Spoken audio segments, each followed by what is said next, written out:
Today, I'm talking about the Helen Starkey story and why should you care?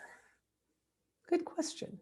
A time ago in San Diego, California, I just launched my financial planning career right out of college. It was so exciting to help people. And did I mention I love people? And so fascinating to work in the area of managing money, their money. In my new career, I learned to ask questions to assess the spending, saving, investing, and protecting. It was a four-square interview process like this on a yellow pad. My first career as a financial planner started on a yellow pad. Since the beginning, I've operated on a fee basis and believe when I do a good job, we all earn more money. If I don't, I get fired. So I learned to investigate not only the facts, but the feelings of my clients. We talked about not only what they have, but what they want to do in the future. We talked about their dreams. I became an expert in dream achieving. This expertise naturally has expanded into my coaching practice. My dream achieving system isn't sophisticated or mysterious. It's rather simple. And it goes like this. What do you want? What do you got? And what are you willing to do? Then we design the fastest path to your goal. My 93-year-old neighbor, Mrs. Starkey, came to me for financial planning. She didn't know what to do with some CDs that had matured.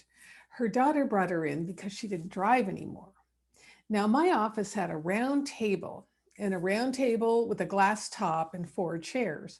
It was a really novel idea for the time because most advisors love to sit behind a big desk, with their clients across and down a little bit. You notice this in some professional offices. In order to prove physically and psychologically that they knew more than their clients. But I thought it was a terrible strategy. So I'm kind of a rebel. If you know me by now, you know that I don't think like other people. So I wanted a glass top because I wanted people to understand I don't have anything hiding under the table. And you know what? It worked.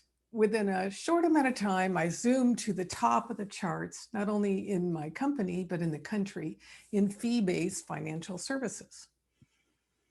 We sat around that table, Mrs. Starkey, Helen, and her daughter Judy and I. And after pleasantries, I went through my questions. What do you want? And she says, zero risk and better returns. Here she is, 93 years old, asking for financial advice. So, okay, what do you got? So she said, well, we have a question. So shall we invest the $30,000 that just matured from CDs or into investments or buy more CDs? And there is the crux of the thing. Even as a fledgling financial advisor, I didn't feel like it was right for me to take any of this 93-year-old person's money and put it into investments, even if I was going to make money. And it was absolutely right if I told her to stay where she was, even if I didn't make a dime. A lot of people aren't like that. But anyway, I swerved from my system and I asked this question, and it was so revealing. Helen, is there anything you've always wanted to do but never felt you could afford? I'm thinking, for gosh sakes, you are 93 years old. What the heck are you waiting for? She sits back for a minute and then a smile just lit up the office. I just noticed everything change in the atmosphere at that time. It had to be something from her heart. She said, yes, there is something. And I looked her straight in the eye and I said, Helen, go do it. They left the office that day. I felt good because I had given her good advice, the right advice, the appropriate advice, and encouraged her not to wait. What was she waiting for? As far as her $30,000 was concerned, I told her there was no better place for it than where she had it, because there was no risk in investing in a CD that she was going to experience, no financial risk. She never did tell me what she was going to do that day, but a few months later, I got a Christmas card from her with a picture on it. There again was that smile, just totally lit her up. She was wearing a red jacket, standing on a glacier next to a helicopter in Alaska.